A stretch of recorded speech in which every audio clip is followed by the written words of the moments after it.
Eh bien, c'est messieurs dames, bonjour, c'est Cad, bienvenue dans cette nouvelle petite vidéo de présentation de jeux de société. Alors la chaîne a beau s'appeler Mes Vieilleries, comme vous le savez, parfois je récupère, voilà, soit par des accointances, soit par le reste de mes petits sous, eh bien des nouveautés aussi, et là, voilà, je vous présente aujourd'hui très succinctement, je vais essayer de faire vraiment dans le rapide, on va essayer que ça dépasse pas 1 heure, eh bien, le jeu Unmatch sous sa version aventure, les Chroniques Inouïes étant la première boîte. Alors on espère vraiment que la localisation Yellow s'arrêtera pas à celle-ci et que ça va continuer, quoi, qu'on va en avoir davantage. C'est un jeu qui est pour 9 ans et plus, de 1 à 4 joueurs, et pour 20 à 60 minutes. Alors, je trouve que c'est assez réel. La mise en place se met relativement vite, finalement. Vous allez voir, hein, j'ai déjà commencé à poser le plateau et 2-3 jetons. Et puis, comme je sais pas très bien à qui je m'adresse là en vous parlant, je vais quand même revenir sur qu'est-ce que c'est que Unmatch, et même s'il y a encore une fois une pléthore de vidéos là-dessus, et rapidement vous indiquer comment on joue à ce jeu.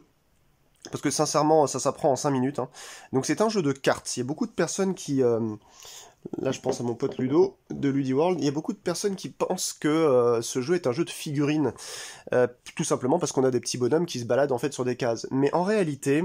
Quand on y réfléchit très rapidement, on se rend compte que comme le jeu est basé en fait sur des decks, c'est un jeu de gestion de main et de gestion d'action finalement, avec effectivement en décorum des figurines et des jetons, mais très sincèrement, c'est plutôt un jeu de cartes, voilà.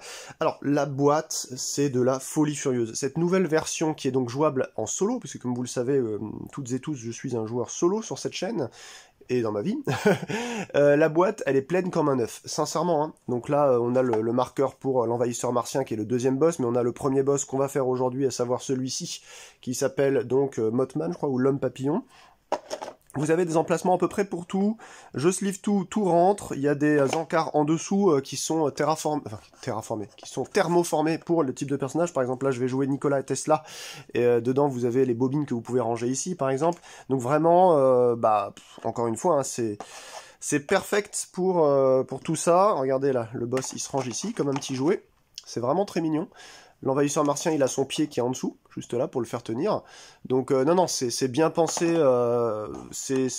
Yellow, quoi. Yellow, c'est qualitatif, voilà. Je sais pas quoi vous dire, à part que si vous prenez le jeu février-mars 2024, en plus des jetons comme ça, dont vous allez vous servir, en fait, ce sont des jetons fatalité pour l'envahisseur martien ou pour l'homme papillon. Vous allez pouvoir obtenir ces jetons-là. Voilà, bzzz, une sorte de grosse mouche là, de papillon un peu, voilà, donc il y en a 8. Et ces jetons-là pour l'envahisseur martien qui sont très mignons et qui ont vraiment une petite finition lavée, vous savez, avec une sorte de lavis noir dessus, je sais pas si vous voyez bien. Des petits hommes verts comme ça, voilà, qui seront aussi donc disponibles dans une petite pochette spéciale, mais il faut pas tarder parce qu'il s'agit juste de la première édition. Hop, je vais mettre ça un peu plus haut. Et vous les avez en fait livrés là-dedans. Voilà comment ça se passe.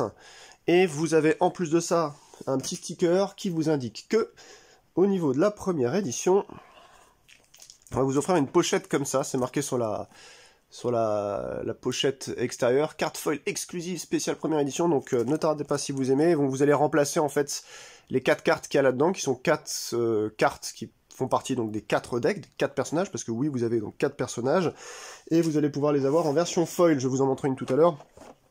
Donc 4 decks, Annie Christmas, Golden Bat, donc Nikola Tesla et Dr. Jill Trent. Sachant que Annie Christmas et Dr. Jill Trent sont des histoires américaines un peu pulp, Golden Bat est le premier super-héros qui a été inventé au Japon. Nikola Tesla, comme vous le savez, hein, c'est le... Alors ils disent serbe dans le petit livret, moi je pensais que c'était un croate, mais c'est peut-être un serbe hein, au final.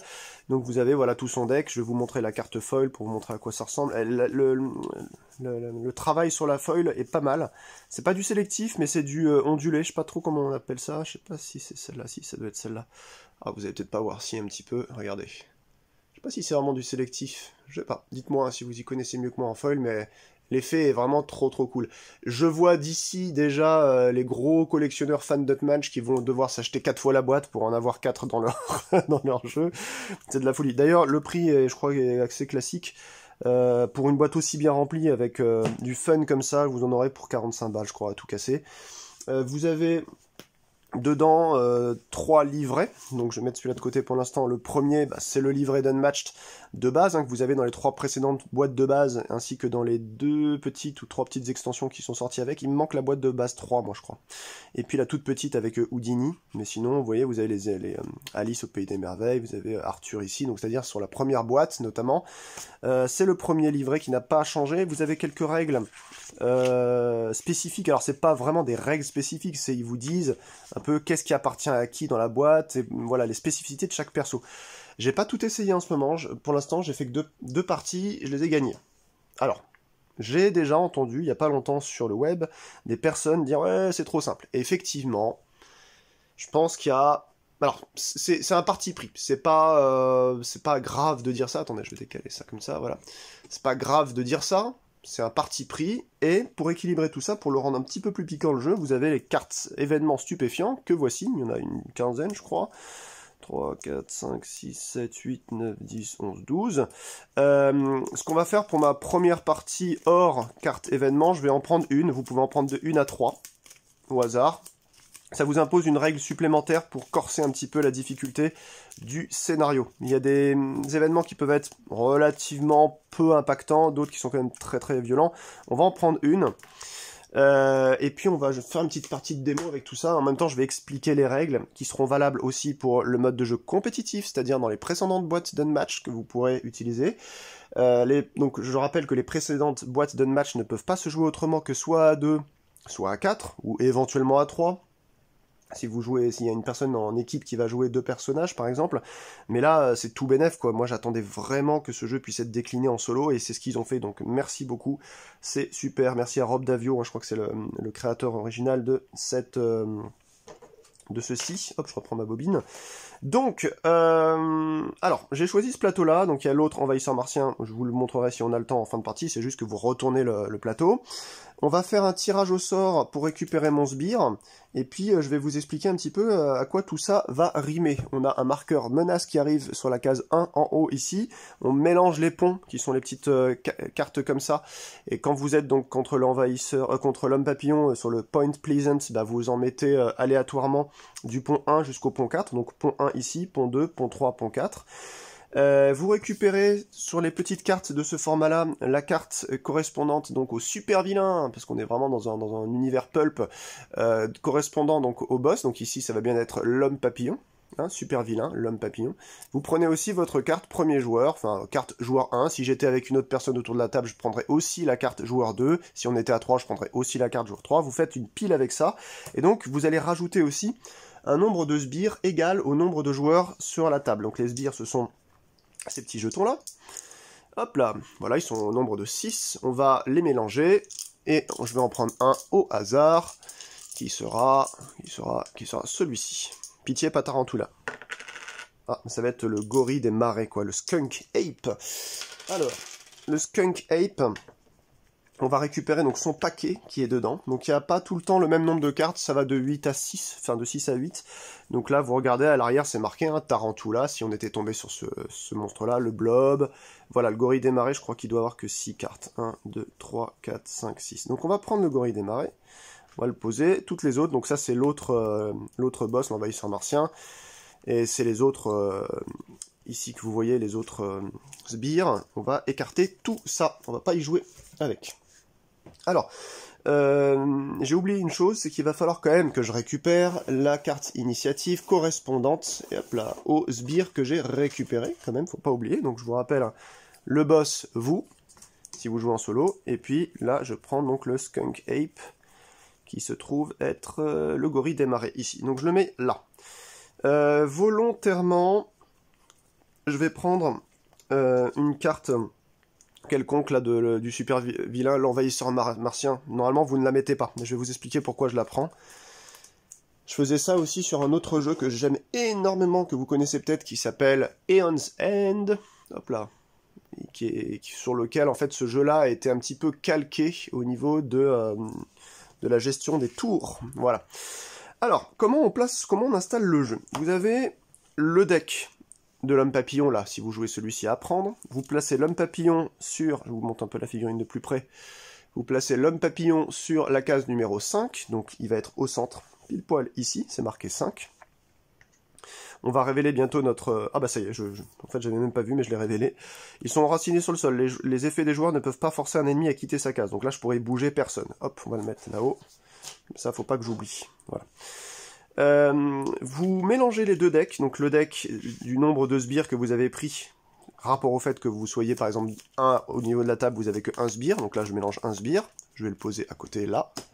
Vous mélangez votre boss, hop, voilà, le deck de votre boss, vous le posez à côté.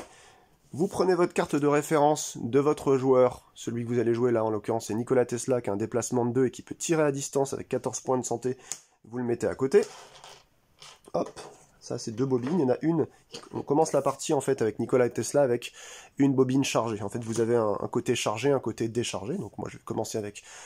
Donc, je vais mélanger. Hein, c'est 30 cartes. Chaque paquet de cartes a 30 cartes. Il s'agit pour les decks de cartes de format poker standard 6388, ce que vous pouvez trouver facilement chez, je sais pas, chez Arcane Tin Man, là, les standards ou encore. Leur marque un peu de luxe qui s'appelle Dragon Shield, notamment. Pour les petites, comme ça, ce seront des formats small, donc les rouges, les paquets rouges hein, chez Arcane Tin Man. Et vous allez poser votre deck. Alors, je vais essayer de le mettre visuellement ici, je ne sais pas si vous le verrez, ça n'a pas beaucoup d'importance. Il y aura ma défausse qui sera en dessous. Et donc, les ponts, ils sont positionnés ici, là, là. Et donc les sbires doivent arriver en fait à proximité, c'est-à-dire à un lieu qui est relié, pas forcément dans la même zone, mais qui est relié en fait au super vilain de base. Donc lui par exemple je vais le mettre derrière, parce que j'ai envie qu'il soit très loin, j'ai envie de m'occuper déjà du super vilain. Ma première partie j'avais quand même explosé la gueule du super vilain, c'est pour ça que je vous dis, je pense que si vous connaissez le jeu déjà, si vous êtes un peu joueur, vaut mieux prendre de 1 à 4 cartes. Spécifique là, événement stupéfiant, parce que sinon vous allez lui rouler dessus, mais d'une manière... Alors apparemment dans la règle ils disent quand même que l'envahisseur martien, que je n'ai pas encore testé, est quand même un peu plus corsé, donc bah écoutez, je verrai si je peux trouver un petit moment pour tester l'envahisseur martien, mais quel est le but du jeu, comme dirait notre cher Yann Drev? Eh bien le but du jeu, ça va être de supprimer le boss. Le super vilain ne doit plus avoir de points de vie, et là vous remportez directement. C'est la seule façon de gagner ici. Donc c'est un jeu solo et coopératif. Vous ne pouvez pas, quand vous êtes à plusieurs, vous taper dessus. Même si les persos que vous allez utiliser de cette boîte, hein, les 4 persos qui sont là, sont des persos que vous pouvez très bien utiliser en mode compétitif sur cette carte ou sur les autres cartes des boîtes précédentes, et ça c'est très très bien pensé. Par contre, le moyen de mourir, il va être très simple. Soit vous n'avez plus de points de vie, tout simplement. Le dernier joueur est mort, quoi. Hop là, pont 4, il a glissé, voilà. Soit, eh bien, le boss aura réussi sa mission. Et en fait, en haut, ici, il y a une piste de menace qui correspond à une mission. À chaque fois, en fait, que le jeton menace avance comme ça, de point en point, et qu'il arrive sur détruire un pont, vous allez avancer, par exemple, si vous étiez sur cette... je sais pas, moi, vous étiez là, où on vous demande de gagner, par exemple, 4 jetons menace. 1, 2, 3, on compte pas le dernier, on s'arrête là, on détruit un pont. Vous détruisez en fait toujours le pont le plus petit qui a le plus petit nombre. Par exemple, si le 1 était détruit, vous allez détruire normalement le 2, ou en tout cas vous allez détruire celui qui a le plus petit nombre avec le plus grand niveau de marqueur menace. Je crois que c'est ça, c'est-à-dire ces petits trucs-là. Enfin, c'est pas des marqueurs menace, c'est des... ça y est, j'ai oublié le terme, je vous l'ai dit tout à l'heure, je l'ai déjà oublié. Des marqueurs invasion, je sais plus. Bref, on va y revenir. De toute façon, ça va être très simple, c'est marqué là, je crois. Fatalité, voilà, les jetons fatalité. Donc, si par exemple, il y a le pont 2 ici, qu'on a, je sais pas, qu'on a 0, qu'on a 1, et que le pont 3, il y en a 3, le plus petit qui a le plus grand nombre de fatalités, ça va être le 3 ici. Vous voyez, on va pas détruire d'abord le 1, il n'y en a pas, ensuite le 2, il n'y en a que 1, là le 3, on va le prendre. Voilà, c'est juste ça. Donc, dès qu'il arrive ici, il détruit un pont, vous prenez le pont qui a été détruit, vous allez le retourner sur pont détruit, et vous allez le placer en haut ici.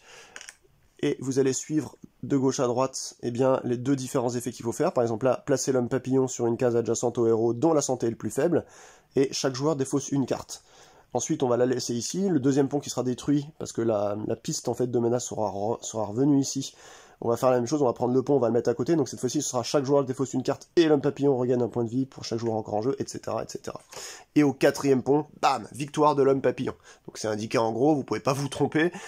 Voilà, je vous ai expliqué les règles du jeu. Maintenant on va revoir un petit peu, pour ceux qui ne connaîtraient pas un match, comment ça se joue. Et puis je vous explique pourquoi j'ai pris une 4e carte d'initiative. En fait, quand on est très peu, contrairement à Aeon's End, où Aeon's End, il y a toujours un nombre égal de cartes de joueurs, soit vous jouez à 1, et donc vous avez 4 cartes joueurs, joueur 1, 2, 3, 4, c'est de votre tour à chaque fois, soit vous êtes à 2, et vous avez 2 cartes 1, 2 cartes 2, si vous êtes à 3, vous avez une carte 1, une carte 2, une carte 3, une carte bonus, je crois, je sais plus exactement, ouais, ça doit être ça. C'est-à-dire la bonus dans Aeon's End, c'est le joueur qui choisira de jouer un 2e tour dans le round, et ensuite toujours les 2 cartes Némésis. Ça veut dire qu'il y a toujours 4 cartes joueurs et 2 cartes Némésis. Ça fait un paquet de 6 cartes, et du coup, quand vous mélangez, voilà, inconsciemment, vous ne savez plus réellement où sont les cartes.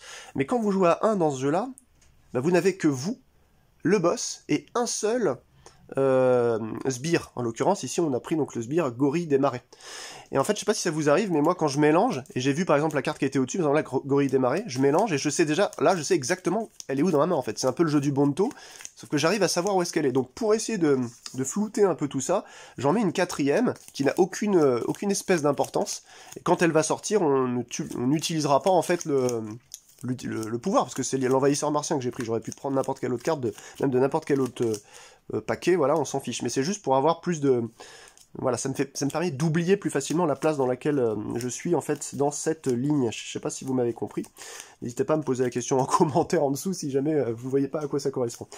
On va poser ça quelque part. Alors je vais le mettre peut-être en dessous. Je sais pas si vous allez bien voir. Là que je vais le monter un peu comme ça. Ouais, bon.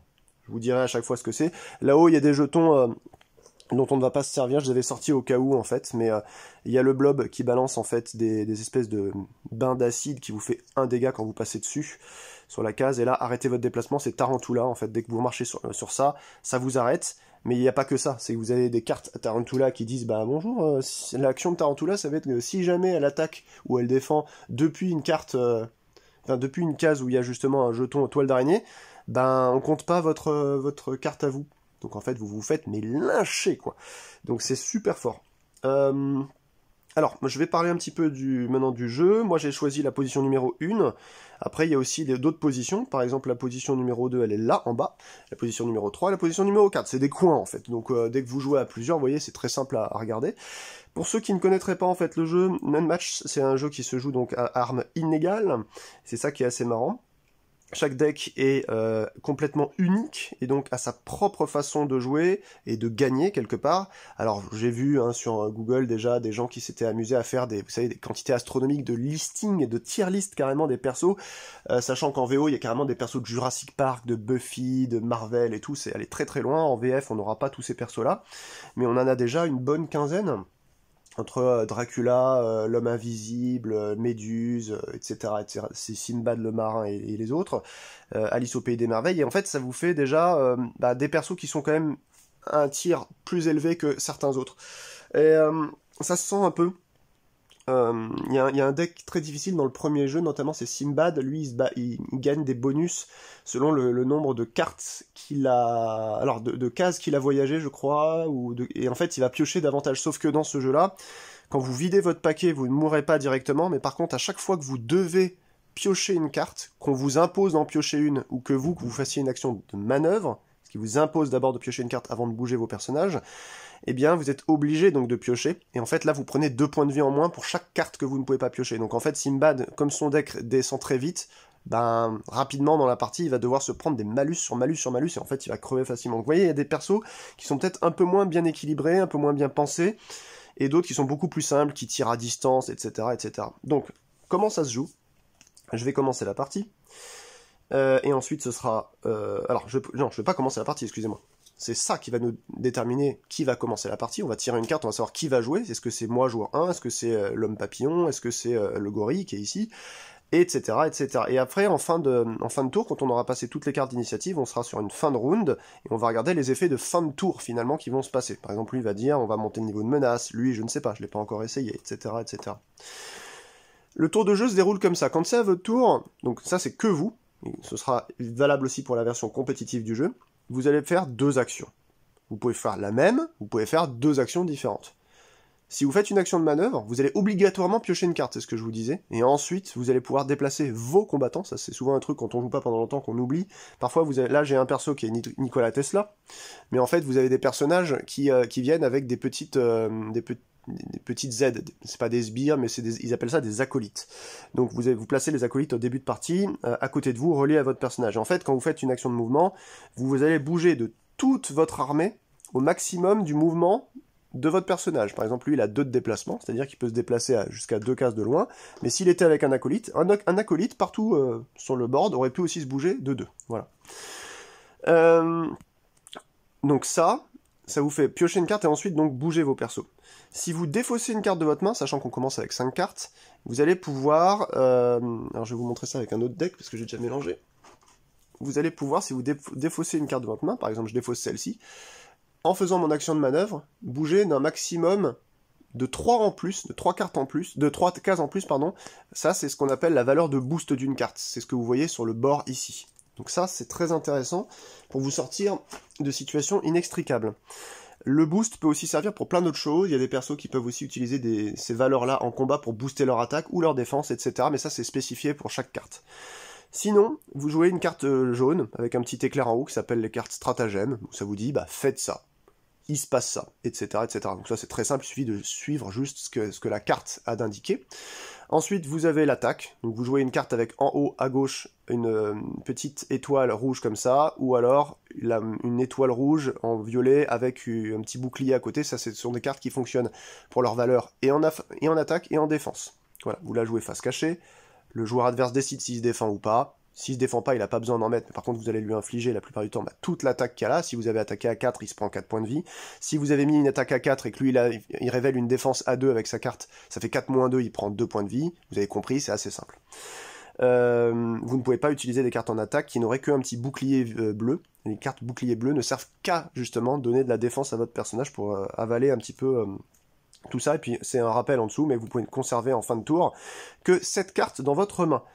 Partant de là, vous faites donc deux choses parmi ces 3-là, soit différentes, soit les mêmes, et vous savez jouer. Voilà, c'est aussi simple que ça. Donc Nikola Tesla, lui, ce qu'il fait, c'est quand il commence avec une des bobines, ici, là, que vous voyez à gauche, chargée. Donc j'en ai chargé une. Vous allez voir qu'il y a plein de cartes qui vont jouer sur les bobines. En gros, vous faites un effet qui est un peu minable, mais si vous déchargez une bobine ou 2 bobines, bah là, ça va démultiplier la puissance de votre attaque. Au début de votre tour, si vos 2 bobines sont chargées, infligez 1 dégât à chaque combattant adverse adjacent à Tesla. Vous pouvez ensuite les déplacer d'une case au maximum. Mais alors malheureusement, ça je pourrais infliger, si par exemple lui il se retrouve au début de mon tour à côté de moi. Par contre, à cause de « ils sont enracinés dans le sol », écrit en lettres d'horreur, les effets des joueurs ne peuvent pas forcer un ennemi à quitter sa case. Donc ça veut dire que là, ils bougent plus, je peux plus les bouger. Donc il y aura que moi qui pourrais essayer de m'enfuir quelque part. J'espère que c'est clair, tous les decks sont mélangés, et après quand je tirerai les cartes d'attaque, vous verrez, c'est très très simple. Ils ont vraiment fait un truc aux petits oignons, c'est super simple. Franchement, bravo à eux. Vous tirez une carte, si la personne peut attaquer, elle vient à côté, elle vous attaque, vous tirez une carte, vous décidez, donc face cachée, vous décidez si vous bloquez ou pas. Si vous bloquez, vous mettez une carte face cachée, vous révélez, vous faites la soustraction, mais il faut lire aussi les effets pendant le combat.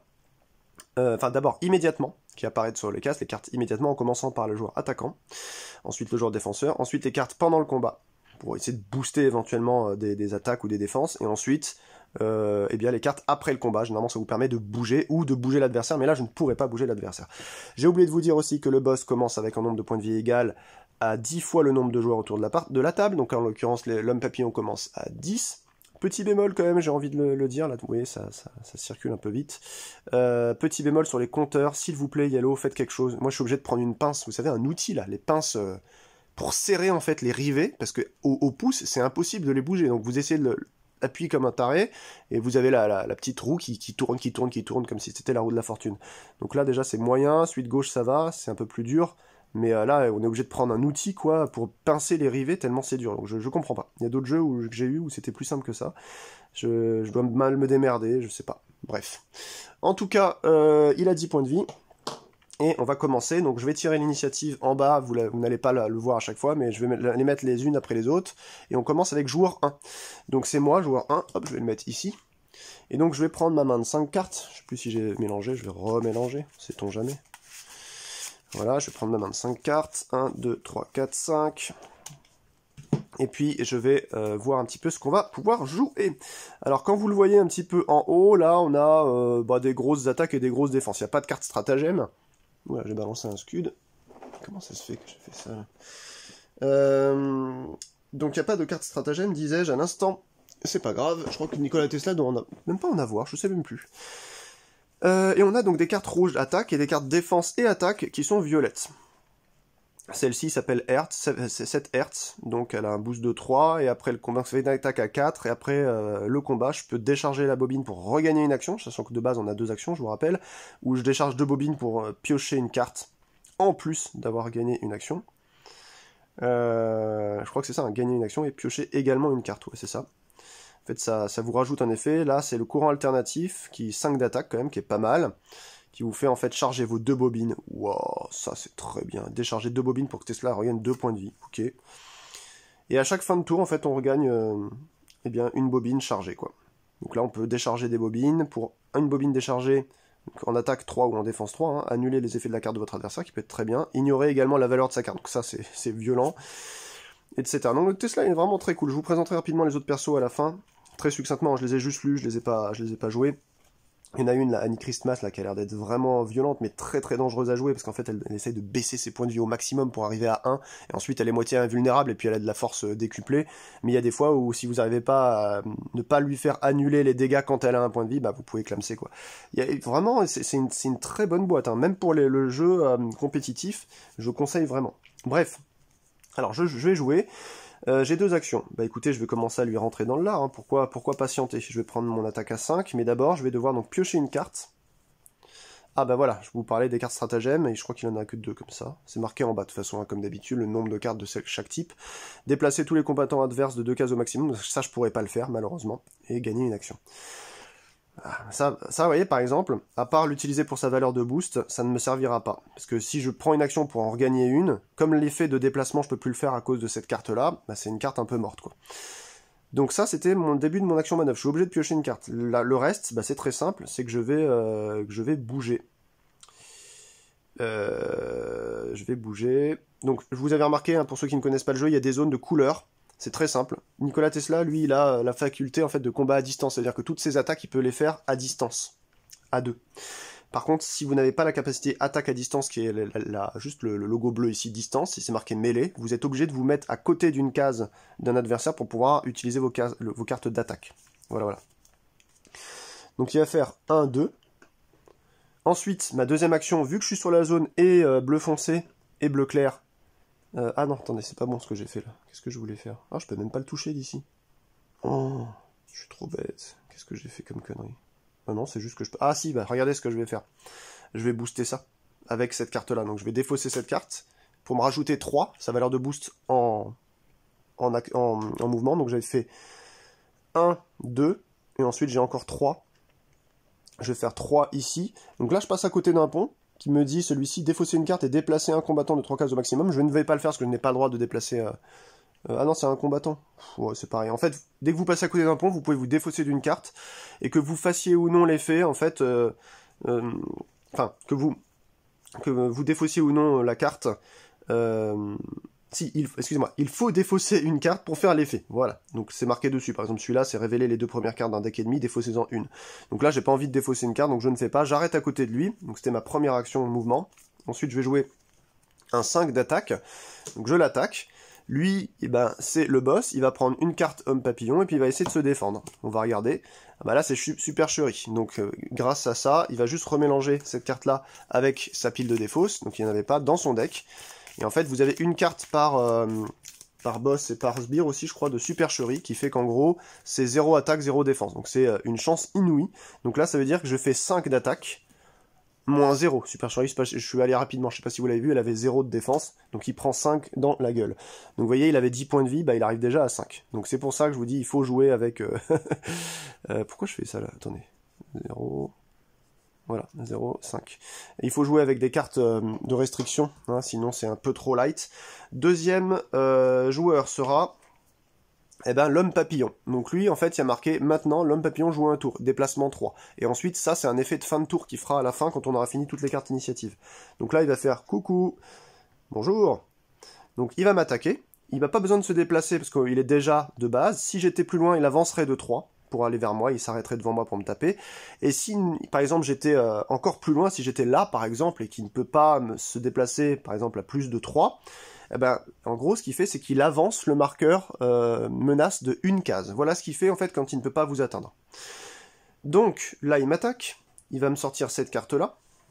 Moi, je vais regarder... Non, je ne vais pas encore la révéler. Je vais regarder chez moi si je peux me défendre avec quelque chose. Celle-là me plaît pas mal. Attendez, j'ai oublié de finir aussi. J'ai fini un tour, donc je gagnais une bobine, voilà. J'avais oublié, c'était à la fin de mon tour. Donc là, je regarde celle-ci, elle a une défense de 4. Pendant le combat, révélez la première carte du deck de votre adversaire. Vous pouvez décharger vos bobines pour défausser la carte révélée. Ajoutez également sa valeur boost à la valeur de cette carte. Ah, ça peut être intéressant. Il va essayer de me taper. Moi, je vais lui révéler ça en 4 de défense. Il m'attaque. Il a fait 3 désastres imminents. Il dit immédiatement. Donc vous voyez, en fait, quand il y a une barre devant... et l'attaque et la défense, c'est que ça concerne les effets de l'attaque et de la défense. Si par exemple il y avait une barre comme ça ne concernerait par exemple que ce mot-là, l'attaque, et en dessous la défense. Enfin c'est assez clair, je peux pas vous le montrer sinon ça va me révéler le deck, mais en gros il y a marqué si ça concerne l'attaque ou la défense sur chacune des cartes. Donc là il me dit immédiatement, si la valeur imprimée sur la carte de l'adversaire est de 4 ou plus, ignorez-le. Ah ben c'est le cas, c'est 4. Merde. Ensuite, il y a un effet après le combat, mais on va déjà regarder, moi, pendant le combat. Parce que là, si la valeur imprimée de la carte de l'adversaire est ignorée là. La valeur de combat, il va l'ignorer. Ok. Et moi, pendant le combat, révélez la première carte du deck de votre adversaire. Vous pouvez décharger vos bobines. Donc je vais la révéler. Waouh.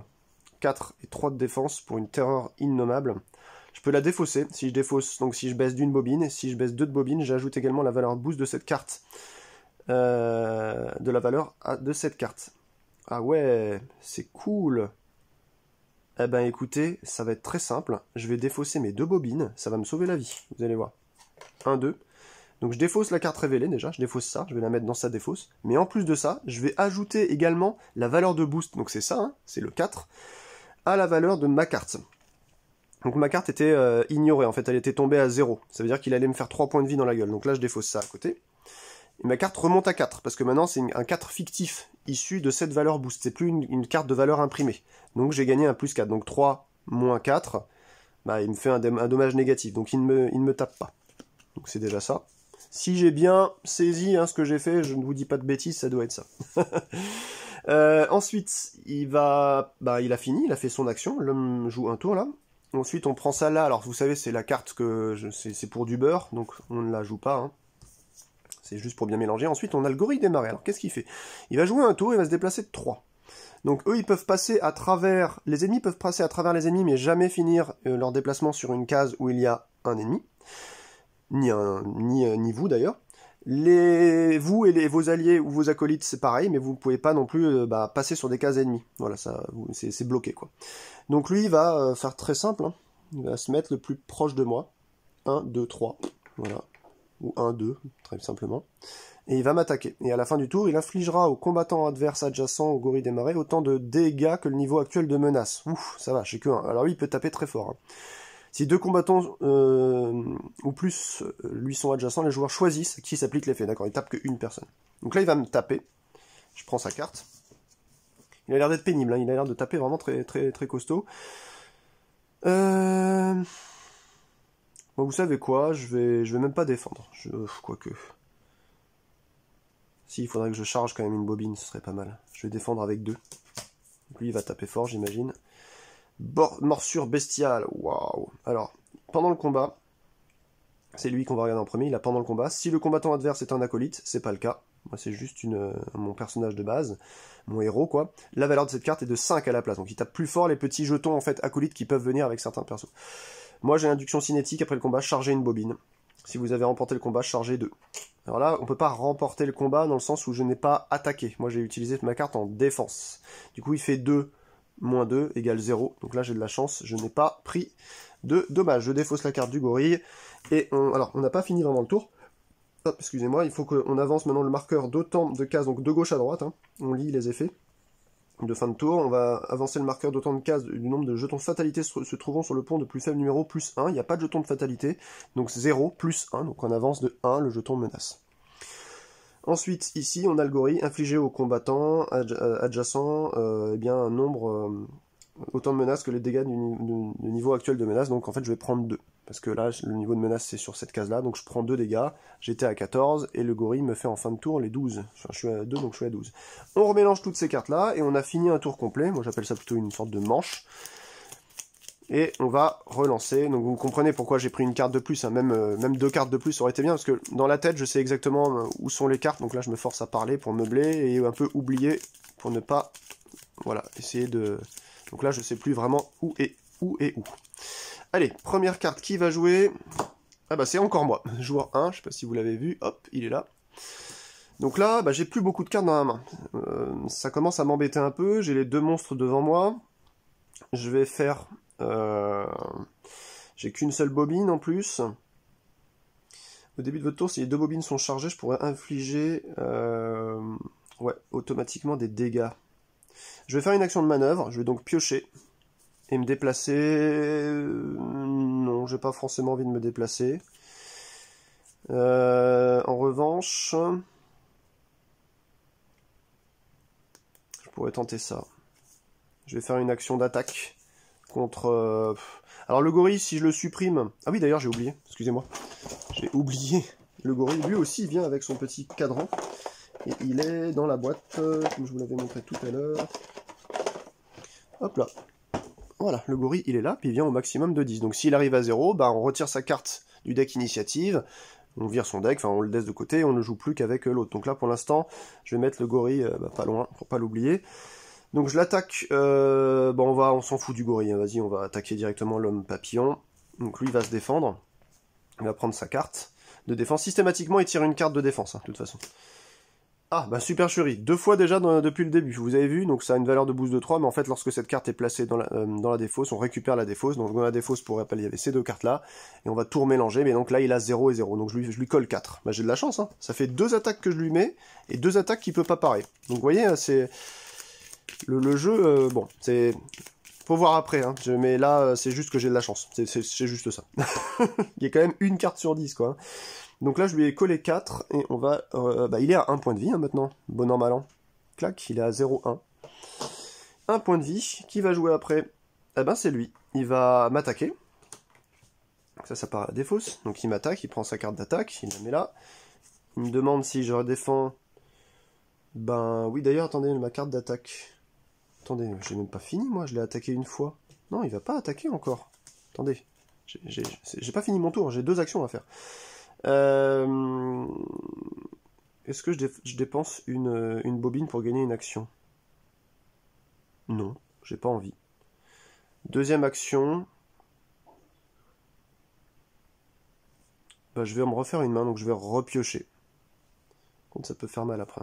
J'ai ça. Souffle répulsif. Et en fin de tour, je gagne une nouvelle bobine. Donc, c'est au début de mon tour, si j'ai 2 bobines qui sont chargées, j'inflige un dégât à chaque combattant. Donc là, maintenant, l'homme papillon, il va jouer, il va m'attaquer.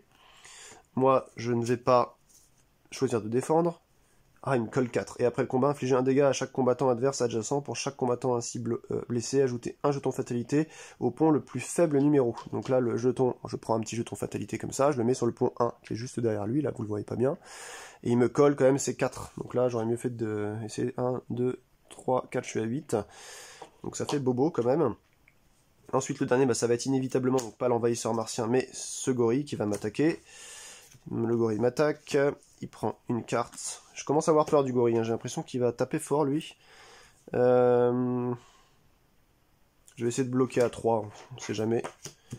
Il attaque à 2 pendant le combat si le combattant adverse est un acolyte. Non, on s'en fout, donc 2 contre 1. Ça va, pour l'instant les attaques gorilles font pas mal, mais c'est juste qu'en fin de tour il tape fort, quoi. Il fait des dégâts automatiques. Donc là, 2 contre blocage de 3. Je ne subis aucun dégât. On a fini le tour, mais l'homme papillon, donc... va faire avancer donc le marqueur menace d'autant de cases que le nombre de jetons fatalité se trouvant sur le pont de plus faible numéro plus 1. Donc un jeton ici, plus 1 ça fait 2, donc il avance, tac, tac, il est à 4. Par contre là ça va commencer à blesser, hein, regardez. J'ai 8 points de vie, et le gorille ça fait combo là avec son boss. Infliger au combattant adverse autant de dégâts que le niveau actuel de menace. Donc je prends 4, je suis plus qu'à 4 PV. Donc je fais le mariole depuis tout à l'heure, là, ouais, le jeu est facile et tout, mais mine de rien, ça descend. Hein. Donc pour l'instant, c'est... Et d'ailleurs, là, ils ont pas fini, parce qu'ils vont m'attaquer. Moi, je pense que je vais mourir, en fait, aussi bêtement. Parce que là, depuis tout à l'heure, je prévois être à chaque fois le premier joueur, mais là, si je joue en dernier, ils vont m'attaquer 2 fois, c'est fini. Hein. J'ai 4 points de vie, terminé. J'aurais même pas pu essayer de faire vous savez, mon bonus, là, qui dit que quand j'ai 2 bobines chargées, ce qui est le cas, j'inflige un dégât à chaque combattant adverse. Parce que là, ça aurait pu être pas mal, parce que si je commence le tour, si là, c'est moi qui commence, l'homme papillon a 1 point de vie, il crève, grâce au fait que j'ai 2 bobines chargées. Bon, alors on va prier ensemble, hein. Allez, qui va jouer en premier? Eh ben, c'est moi. Putain, j'ai vraiment le cul bordé de nouilles. Comme on dit, eh ben écoutez, j'ai 2 bobines chargées. Au début de votre tour, si vos 2 bobines sont chargées, infligez un dégât au combattant adverse adjacent à Tesla. Donc le gorille prend 1. Donc il arrive à 9 points de vie, je l'avais même pas touché, et l'homme papillon, eh bien, il descend à 0, donc il est mort. Donc j'ai remporté la partie. Ça, c'est la base, d'accord? Donc c'est pour ça que je vous disais, encore une fois, cette carte qu'on a tirée au début, là, d'événements stupéfiants, n'a pas été très très violente pour moi. N'oubliez pas que vous pouvez en tirer jusqu'à 3 différentes.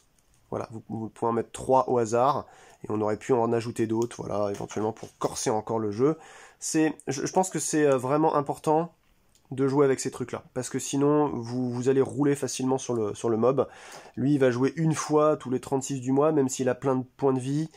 Bon, c'est... Voilà, après... Encore une fois, hein, j'ai fait pour l'instant que 3 parties, j'ai pas tout testé, donc je sais pas comment ça se passe. Mais en tout cas, on a remporté la partie. Alors je vais vous montrer rapidos, puisque c'est très bien, là ça fait 40 minutes de vidéo. On va retirer les ponts. Hop là, on s'en fiche un petit peu. On va retirer ça, on va retirer ça. Donc moi je suis plutôt Eurogame hein, sur les jeux de plateau, mais ça fait tellement plaisir de voir de belles petites figurines avec un bon jeu de cartes. C'est trop bien. Franchement, ce jeu, à chaque fois, c'est trop cool, quoi. Alors, hop, je vais vous le retourner. Et on va regarder un peu le plateau de l'envahisseur martien. Clac. Oula, j'ai bougé un peu la cam. Voilà. Donc, l'envahisseur martien, lui, c'est un peu différent. Donc, il a 4 jetons, en fait, qui vont arriver face invisible ici. Il y a une invasion qui progresse cette fois-ci avec beaucoup moins de cases. Je sais pas si vous vous souvenez sur l'autre plateau, avec les ponts là, ça allait quand même assez loin. Je crois qu'il y avait 6 ou 7, 8 peut-être. Là il y a 1, 1, 2, 3, 4 et ensuite boum, l'invasion progresse. En fait, les petits jetons fatalité qui sont des espèces dans la version de luxe de petits aliens là, ils vont arriver dans des champs comme ça. Et en fait, selon ce qui va sortir comme carte, eh bien, il peut y avoir des dommages selon le nombre de petits aliens dans les différents champs par rapport à là où vous êtes. Donc, les connexions sont pas exactement les mêmes. Les jetons qui vont être révélés en haut, je crois qu'ils ont une importance aussi. Donc, tout est bien détaillé dans ce super livre-là qui va vous expliquer comment jouer votre partie solo ou multijoueur coopératif à Unmatched, en plus donc de ces 2 livrets de règles, enfin de ce livret de règles avec cette petite annexe, pour rappeler aux joueurs comment on joue de base en fait à Unmatched et de manière compétitive. Donc là vous avez à la fin 2 doubles pages super bien faites sur l'homme papillon, comment il fonctionne, ce que je vous ai expliqué, et là juste une petite page pour expliquer comment arrivent les aliens, on retire les jetons aliens, l'objectif d'invasion, etc. Tout est bien indiqué, vous pouvez faire pause si vous voulez, et jeter un œil, sinon il y a les PDF je crois qui sont disponibles directement sur internet. Bah écoutez, moi c'est un jeu qui me rappelle Aeon's End. Alors pour le coup, Aeon's End, on va pas se mentir, hein, est beaucoup plus tendu. N'importe lequel d'ailleurs, même la première boîte de base. Ce que j'aime dans Unmatched de base, c'est le côté complètement hallucinant du travail sur chaque deck. Vraiment, ils vont avoir en fait une couleur différente, une optique différente. Vous allez devoir vous servir alors ça se voit beaucoup plus sur la partie compétitive plus que sur ce que je vous ai montré là en coop, mais sur la partie compétitive, vous essayez de vous servir finalement des défauts du deck adverse, de ses manques. Vous allez compter le nombre de cartes, parce que tout le monde peut consulter les défausses. Ah d'accord, celle-là tu l'avais qu'en 3, donc cette carte qui était très forte, tu vas plus pouvoir me la sortir. Vous voyez, il y a vraiment tout un calcul sur ce qui se passe, c'est très intéressant. Mais chaque deck est unique, il est construit d'une manière vraiment particulière, je ne vais pas faire de la redite. Et maintenant je voudrais vous montrer un petit peu les autres decks, pour pas faire une vidéo de 30 000 heures, pour rien. Avec, on va commencer par Jill Trent. Donc Jill Trent, elle a son cadran à elle, et puis le cadran d'une petite copine, j'ai toujours pas lu qui était exactement, mais c'est dans les pulps américains, une petite qui s'appelle Alice. Allez, elle va sortir de là ou pas? Alice ou pas? Voilà, ça c'est l'acolyte que vous allez mettre sur le plateau. Vous voyez? Hop là. Donc là, elle a son petit rangement ici. Et elle s'appelle Daisy, voilà. Donc Daisy, elle a 6 points de vie seulement. Faut faire gaffe, hein, parce que ça peut descendre facile. Et par contre, elle va jouer avec un truc qu'il y a au fond ici. Je sais pas si je l'ai... Ouais, porté, ouais, si, c'est bon. C'est ça, en fait, au début du tour, vous activez l'un de vos gadgets. Lorsque Jill Trent attaque, résolvez l'effet du gadget activé. C'est-à-dire qu'elle a soit le blaster à hypno-rayon, soit le spray ultrasonique. Donc le spray ultrasonique, c'est après le combat, si la valeur imprimée sur votre carte est plus élevée que celle de votre adversaire, elle gagne 1 point de vie, donc c'est déjà cool. Pendant le combat, sur le blaster hyper hypno-rayon, c'est si la valeur imprimée de votre carte est la plus faible que celle de votre adversaire, révélez la première carte du deck de votre adversaire, ajoutez à la valeur de votre attaque celle du boost de la carte. Donc en fait, elle peut toujours se débrouiller, c'est très très intéressant. J'aime beaucoup l'optique en fait que ça a. Et voilà, on a quelques cartes qui fonctionnent donc avec tous, c'est-à-dire et Jill Trent et Daisy, mais il y a quelques cartes qui fonctionnent avec Daisy. Ne pas oublier en fait ce point de règle ici, hein, parce que souvent, quand on commence le jeu, on a l'impression que toutes les cartes vont avec tout le monde quand on a des acolytes. Non, attention. Celle-là, par exemple, ne peut être jouée qu'avec Daisy. Donc si jamais Daisy, elle meurt, si vous incarnez Jill Trent, bien entendu, eh bien, vous pouvez vous servir de cette carte simplement pour faire une valeur de boost, pour vous déplacer, par exemple. Voilà. Donc là, voilà, hein, ça fonctionne avec tous. Alors c'est pas mal parce que vous allez forcer l'adversaire à défausser une carte, ou 2 si vous avez remporté le combat. Enfin, il faut y aller quand même pour remporter le combat avec 1 en attaque, mais bon, pourquoi pas. Déplacez votre combattant de 2 cases au maximum après le combat. Il peut traverser des cases de combattants adverses, vous voyez, elle se balade, elle vole avec une sorte de jetpack à la Django Fett. Ceinturon multifonction qui vous laisse le choix de faire soit piocher une carte, soit déplacer Jill d'une case, soit regagner un point de vie, avec toujours pareil de l'attaque. Elle est très versatile. C'est pas des attaques monumentales, elles sont pas ultra grosses, alors par contre on a une très belle défense à 5 qui est sympa quoi. Lors de ce combat, votre combattant ne subit aucun dégât autre que des dégâts de combat. Parce que vous savez, souvent il y a marqué, il prend en plus un dégât supplémentaire pour chaque machin, ça marche pas. Donc elle a quand même de la bonne défense, elle a des cartes qui vous permettent d'aller remonter en fait des cartes pour Jill Trent spécifiquement. Donc pas celle où il y a marqué tous, mais celle où il y a vraiment marqué Jill Trent, notamment celle-ci par exemple. Donc voilà, selon le gadget que vous activez en début de tour, vous allez pouvoir obtenir voilà, des bonus. C'est vraiment très très très bien pensé. Donc ça c'est Jill Trent. Ensuite on a Nikola Tesla, je pense que vous avez vu un petit peu l'optique, c'est-à-dire le coup des bobines qui vont se charger pour faire des bonus, mais seulement le tour d'après, quand vous allez jouer des cartes, vous allez décider, oui voilà, je vais décharger une carte, enfin une bobine pour pouvoir faire une super attaque, ou ça c'est super bien pensé aussi. Donc on a tout un panel de cartes avec peu de cartes stratagèmes quand même, il y a beaucoup de cartes action, défense et attaque, sinon vous avez celle-ci seulement, je crois qu'il y a la commande à distance. Une carte de défense quand même, et voilà, donc là vous l'avez vu un petit peu à l'œuvre. Je n'avais pas sorti la figurine, mais elle est vraiment marrante quoi, avec son pied vert que vous allez poser en dessous. Et puis, alors si j'arrive à ranger ça, c'est bon.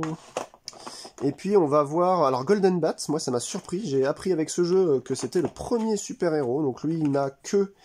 alors ça c'est quand on joue à plusieurs avec les petites vous savez, vous mettez ça en fait devant les joueurs pour rappeler qui est joueur 1, qui est joueur 2, hein, c'est juste pour se rappeler.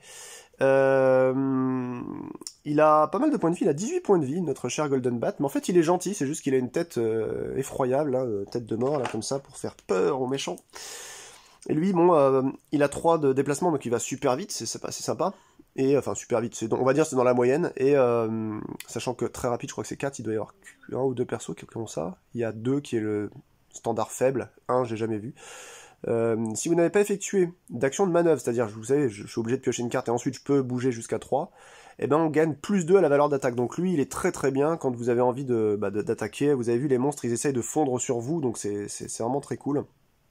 Je pense que Golden Bat est peut-être un peu moins utile en jeu l'un contre l'autre, on va dire, en compète. Vous pouvez en fait déplacer super vite en fait Golden Bat. Il y a ça par exemple, les forteresses alpines, vous avez celle-là, super force, c'est juste une grosse attaque à 5 avec une faible valeur de boost. Vous pouvez réarranger les cartes de l'adversaire, annuler en défense les effets de cartes de votre adversaire immédiatement. Là vous avez une grosse défense à 5. C'est un perso qui est pas ultra fort, mais qui bouge énormément, et qui annule des effets, qui se défend vraiment bien, quoi. Placer Golden Bat, il y en a 2 comme ça, hein, sur n'importe quelle case. Voilà, donc le mec, il est là, hop, là, vous le mettez à l'opposé. C'est vraiment très très bien. Donc il y a pas mal de cartes assez surprenantes. Aucun des combattants sur le plateau ne peut quitter sa cage jusqu'à la fin du tour, voilà, une attaque à 3, ça vous permet de garder un ennemi pour essayer de le finir avec une grosse attaque, par exemple les tours d'après. J'ai vraiment hâte de l'essayer celui-ci. Je pense qu'il est quand même plus fort contre les... Voilà, ça c'est la foil. Et je pense qu'il est quand même plus fort contre... Enfin, en mode coopératif ou solo, ce que je viens de vous présenter là sur cette mouture de Unmatched, que en mode multi, mais encore une fois, j'ai pas assez de recul pour le prouver. Ah oui, d'ailleurs, j'avais oublié de vous montrer Jill Trent. Jill Trent, elle est là. Clac, voilà. De toute façon, vous l'avez déjà vu si vous vous êtes intéressé à ce jeu avant de regarder cette vidéo. Mais c'est vrai que les détails, franchement, excellent. Moi, je suis pas très figurine, mais en tout cas, c'est vraiment bien foutu. On va regarder Golden Bat vite fait. La figurine est vraiment sympa. Elle est en doré comme ça. Moi, je vais choper des petites protections, vous savez, jaunes. J'avais plus de Dragon Shield doré, mais ouais, c'est excellentissime. Trop envie de le tester aussi celui-là. Enfin, de toute façon, tous, hein, c'est... Et en fait, la dernière, alors elle est un peu particulière, c'est une grosse noire américaine, enfin une grosse, surtout une grande, regardez la figurine par rapport à la taille de Tesla. Vous me direz, on le voit pas beaucoup, mais si, on le voit un peu quand même. Bah, la fille, elle fait 2 mètres de haut, en fait, hein, dans la légende. Donc, c'est une mama... un peu agressive, on va dire. Et ça, je crois que c'est le deck qui me paraît le plus bizarre à jouer. J'ai pas voulu tenter une partie encore avec, mais là, je pense que hors caméra, je vais en faire une ou deux pour voir ce que ça donne. J'ai juste lu le deck hier soir, alors avec la super carte foil, mais je me suis dit, mais qu'est-ce que c'est que ça? Mais c'est... Alors, d'aucuns pourraient penser, oula, ça tape pas fort, c'est bizarre, il y a trop de conditions, ça m'a l'air chelou. Ouais, mais... Alors, 14 points de vie, elle attaque qu'en mêlée. Par contre, Charlie et la chocolaterie. Charlie qui est ici. Hop là, c'est son petit jeton donc d'acolyte qui commence à côté d'elle. Ce petit monsieur là, je sais pas qui c'est dans l'histoire, il a son petit flingue. Attention, lui, ça va. Si vous avez des cartes tous ou des cartes qui concernent Charlie, il peut être à distance. C'est bien marqué Charlie distance. Donc il attaque dans la même zone. Pensez-y, il a 8 points de vie, et son collier de perles à elle, même si elle avance qu'à 2 là, donc ajoutez plus 2 à la valeur d'attaque d'Annie si elle a moins de points de vie que le défenseur. Ok, donc elle, quand elle attaque, si elle a moins de points de vie que celle, ou celui voilà, qu'elle veut attaquer, elle gagne déjà 2 à son attaque. Ça permet de placer Annie dans n'importe quelle case de sa zone, et on peut replacer un combattant ami sur une case vide de la même zone, c'est-à-dire que vous allez pouvoir récupérer Charlie n'importe où il est, à côté en tout cas d'elle, et vous gagnez une action. Donc vous allez voir pourquoi c'est important. Il n'y en a que 2 des cartes comme ça dans le deck, mais il y a des boosts selon si Charlie est à côté d'elle en gros quoi. Après le combat, avec ce truc qui fait juste 1 en défense-attaque, infligez 1 dégât au combattant adverse. Si vous avez remporté le combat, infligez 2, donc ça c'est moyen. Une bonne paire, alors ça c'est 3 en attaque-défense, 2 de boost. Immédiatement vous pouvez révéler 2 cartes de votre main ayant le même nom. Si vous le faites, annulez tous les effets de la carte de votre adversaire. Donc ça c'est pareil, il faudra gérer un peu ce que vous avez dans votre main pour que ce soit le plus intéressant possible. Alors, tir à longue distance, tous. Pendant le combat, si le combattant adverse n'est pas adjacent à votre combattant, par exemple, la valeur de cette carte est de 5 à la place. Donc, par exemple, si vous tirez avec Charlie, ou que vous avez une action particulière avec Annie, le collier, enfin voilà, pour quelques perles de plus, infligez 2 dégâts à chaque combattant adverse adjacent, donc elle a des dégâts directs quand même, ça c'est pas si mal, franchement il n'y en a pas tant que ça, il y a 3 cartes comme ça, il n'y en a pas tant que ça des combattants qui font ça tout simplement, vous jouez ce stratagème, bim, ça prend 2 quoi, tout le monde autour. Annie et Charlie peuvent échanger leur place, s'ils le font, votre autre combattant devient le défenseur, donc vous pouvez prendre tous les dégâts par exemple qui étaient infligés d'abord à Charlie, finalement à Annie, du coup elle tombe en dessous, elle a moins de points de vie, donc elle a plus de chances de faire son plus 2 en attaque, et vous voyez en fait c'est une sorte de combo comme ça. Lui c'est Charlie, il fait du 2 en attaque-défense, on pioche 2 cartes, qui vous permet d'accélérer un peu le deck. Il y a 2 cartes comme ça, c'est une attaque à 5 de Annie, prime. Immédiatement, infliger jusqu'à 2 dégâts à Annie pour piocher autant de cartes, et ceci peut déclencher sa capacité spéciale, c'est-à-dire que du coup elle devient plus forte, parce qu'elle est quand même moins... elle a moins de points de vie. Enfin, vous voyez, c'est complètement barré, quoi. C'est complet. Reine du Mississippi, les dégâts suivis par Annie ne peuvent pas réduire sa santé à moins de 1 ce tour-ci. Ça, c'est monstrueux. Il y en a 3 comme ça. Vous mettez ça, elle est à, je sais pas... elle était à 1. Vous bloquez juste ça. Ok. Elle est invulnérable, quoi. Donc si vous arrivez à vous gérer une main avec ça qui vous permet au moins 2 fois dans la partie d'aller repiocher des cartes pour retomber rapidement sur une carte comme ça, vous en gardez à chaque fois une quand vous êtes proche de vous prendre des claques, vous la jouez quand il faut, vous essayez de repiocher, vous vous baladez jusqu'à en ravoir une autre. En fait, le but du jeu là-dedans, c'est d'avoir Annie qui a 1 point de vie tout le temps. Comme ça, elle est plus forte que tout le monde, 1 ou 2 ou 3.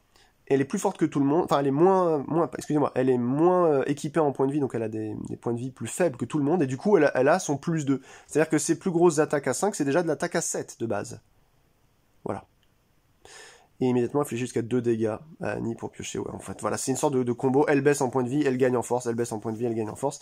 Je sais pas si ça tourne. Franchement, je me demande, parce que souvent on se dit oui, bon bah c'est clair, ça marche comme ça, mais est-ce que ça va vraiment être efficace? Je sais pas, mais j'ai envie de tester. Voilà, ce sera mon prochain deck. Voilà, écoutez, ça va faire bientôt 1 heure, donc je vais m'arrêter. J'espère que ça vous a montré à peu près comment jouer. Si ça vous plaît, c'est tant mieux. Posez-moi des questions si vous voulez. Là en fait, vous voyez, c'est insupportable parce que j'ai déjà plus de fric et j'ai envie de me choper la 3e boîte, la 3e boîte de base que j'ai pas, et puis la petite extension avec Houdini puis un autre perso, parce que voilà, j'ai besoin de tout avoir, quoi. Il y a tellement de decks à tester, de synergie entre des persos, de tiers à... Enfin bon bref, vous m'avez compris, je kiffe ce jeu. Portez-vous bien, on se retrouve bientôt pour un nouveau vlog, une nouvelle présentation de jeux de société, ou que sais-je, ou pour que je vous parle encore de mes musiques passionnantes. Et je vous dis à la prochaine. Allez, ciao!